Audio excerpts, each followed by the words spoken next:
Hey everybody, welcome back to the channel. It's Mace, and coming to you right now from Western Canada. And we're looking at 11 things not to do in Oz. Let's check it out. Must see before you go. Got a nice croc on the title card. If you have any recommendations, there's a link in the description to send me stuff. I got a long list. Got a long list, but in due time, I'll try to get it. I'll try to get at that stuff as best I can. All right, let's get into it. Let's take a gander. Australia is many things. It's a continent that makes up the 6th largest country in the world and is home to some of the most dangerous creatures on the planet. And no, I'm not just talking about Australians. With a little over 8.5 million people visiting each year, tourism is a huge part of Australia's economy. That being said, there are a number of things to look out for when you're there, so let's get right into it. Look at that. Just look at that building, man. It's so incredibly iconic. I just love it so much. I always have. I really always have.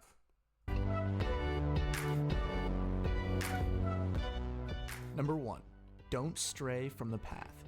With over 66 different venomous species, which is the 3rd largest concentration in the world, by the way, it's important to know where you are at all times. Now, this is especially true if you plan on trekking or camping in the outback, with things like the common brown snake, box jellyfish, and crocodiles. There's Box jellyfish going to be in the ocean, right? And the common brown snake. So there's super dangerous then? no shortage of I just thought about, you remember that scene in Jackass where I doubt they're in Australia for it. They're probably in Florida or something. But that scene in Jackass where Steve-O is going across the line with the piece of meat hanging from his underwear. God, those guys. I saw Jackass 2. Sorry to hijack the video for a second, but I saw Jackass 2 with a friend of mine. And we were too young at the time to get in. And we got one of my brother's friends who just happened to be in the line to get us in. And that was one of the most funny experiences I've ever had. I haven't seen the Jackass movies in a long time, but... And like I said, sorry for sidetracking the video for a second. Funniest movie ever, Jackass 2. Snake, box jellyfish, still and think that, crocodiles. when I was There's no shortage 12. of dangerous animals here. 13. So it's important that you stay on the path when you're exploring. And that goes for warning signs as well. Because while it may seem funny to some people from different countries, here they're very real and should be taken seriously. I'm hijacking the video again. I got my parents to watch Wake in Fright. I actually started watching it with them, but I had to leave. And I told my dad, I'm like, oh, this movie's terrifying, man. Like, it stuck with me all these years later. I watched it like a long time ago. I don't know, 6 or 7 years ago, maybe more. And it stuck with me as like this terrifying, amazing film. Very, very evocative. And it always stuck with me. And he called me after he watched it and he said, this wasn't terrifying. He's like, I think it's an anti-drinking movie. It's an anti-alcohol movie. I need to rewatch it though, and it is really, really good.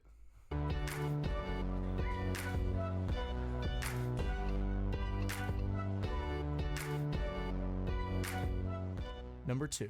Don't underestimate the cost. Australia is known for having one of the highest living costs in the world, and traveling there is no different. Now, of course, this is all subjective depending on where you go and where you're from, but it still might surprise you to hear that a beer costs around $9 Australian, and a meal at a mid-range restaurant costs around 40. Now, all in all, if you're really trying to save money, you can get it down to around 100. A beer is $9? I mean, that's not unheard of here, but it depends what type of beer you're talking about. I assume he's talking about when you're out at a shop, right, or a pub or whatever it is. Of course, they jack the prices. Or if you're in a tourist area and you want to have a beer on a patio or something, oh, look at this. This beer is $8.75. That makes sense. Try getting a beer at a concert, right? I don't know if it's bad. I'm sure it's just as bad in Australia as it is here. If you're at a concert or a venue or an event, they just jack the shit out of the prices, and it's absolutely criminal what they do. Like it should be. It's brutal, and they're just making so much goddamn money. They'll have beers for $18. $18 bloody dollars for a beer. This is insanity. And then he said $40 for a meal at a mid-range restaurant. That seems high. I don't know where the Australian dollar sits in comparison to the Canadian dollar. I'm curious now. Let's take a little look-see, shall we? Canadian dollar to Australian dollar. $1 Canadian equals $1.10 Australian. So, all right. Wow. Damn. Interesting. Cool. But yeah, so roughly the same. $40 for one person?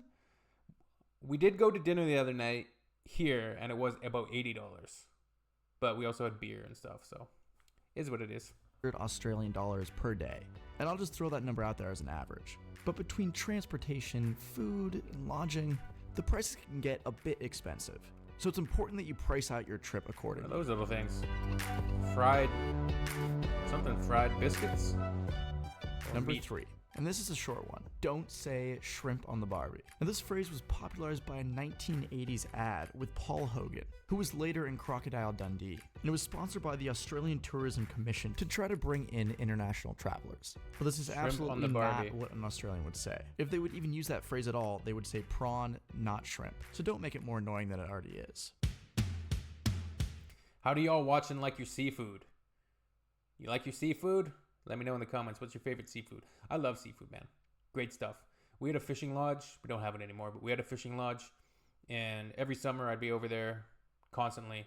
You go out in the morning, catch some fish, fry it up. You put out a prawn trap. You get out the crab trap.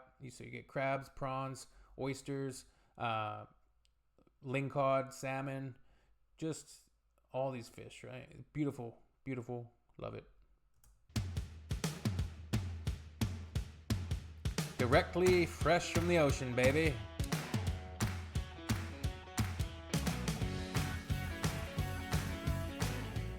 Number 4. Drinking in Australia. Now for this one, I'm mainly talking about major cities, specifically Wake Sydney. and fright. So don't quote me on the rest of the country.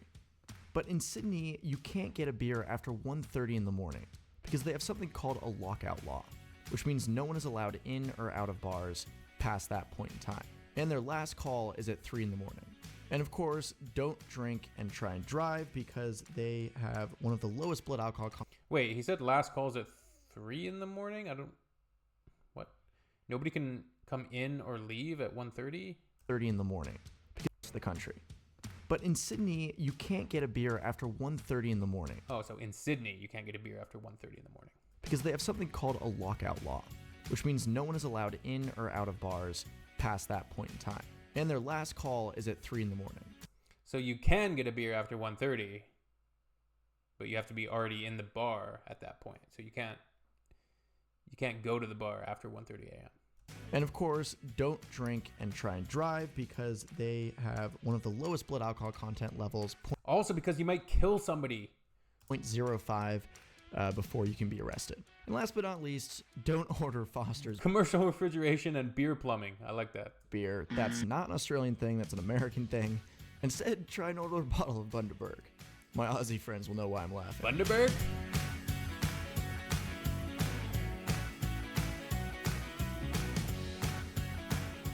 Number 5, don't underestimate Why were those beers in the toilet?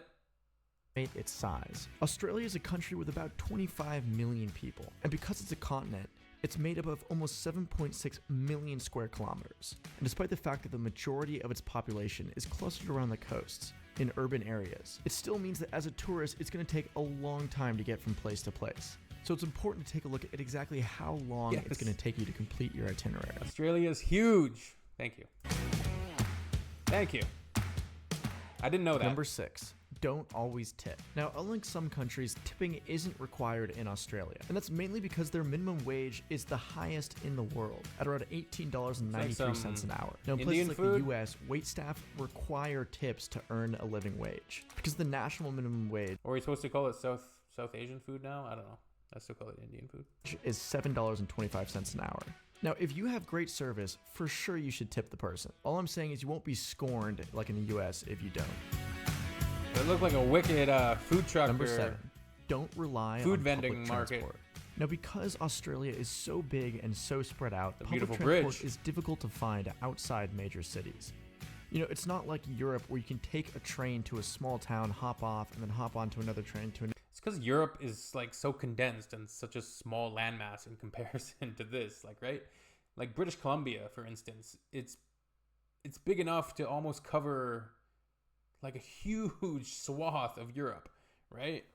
Whereas you go north of like the lower mainland here in British Columbia, and there's like nobody for 1,500 kilometers until you, right? Like another small town.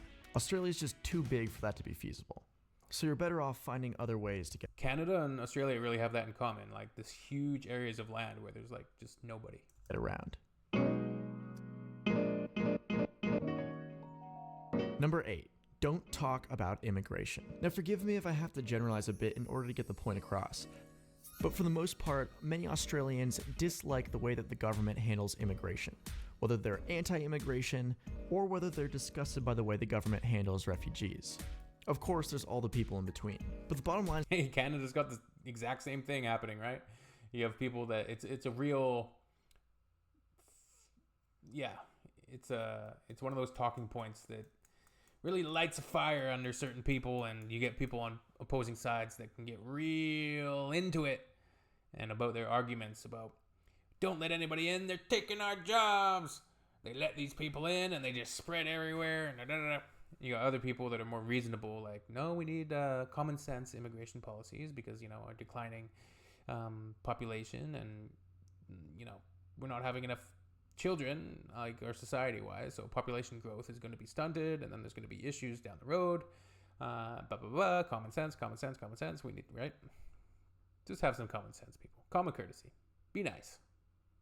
is that immigration is a big deal in Australia, and it's easier to avoid the topic.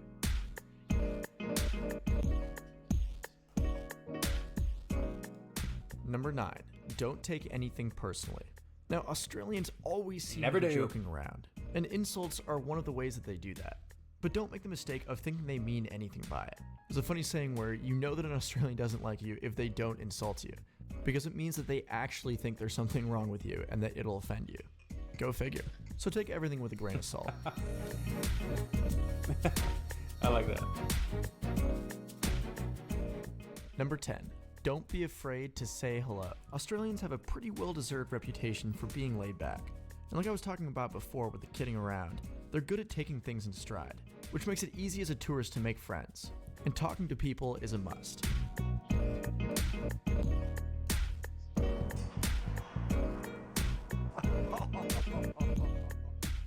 Last but not least, number 11. Man. Make Is any of your dads like a big talker? My dad's a big talker. He'll just talk to everybody. My wife's mother's the same way. Like if we're out and about doing stuff, he'll just start talking to people. Just random people. Never met them before. And he'll spark up conversation, and you have to like literally drag him away to stop the conversation. It's awesome. I love it. Make sure you enjoy Australia. Australia is such a cool place with so many fun and interesting people. And there's so much to do there. It's important to keep in mind that these are all general guidelines and tips that I find out while I was there. And I'm sure you'll have a fantastic time while you're there. Who's been skydiving? Should I do it? What do you think? Enjoy it. That was cool. Let me know in the comments 11 things not to do in Israel. It's interesting. I wonder when he made that video. Boop, boop, boop. All right. Peace.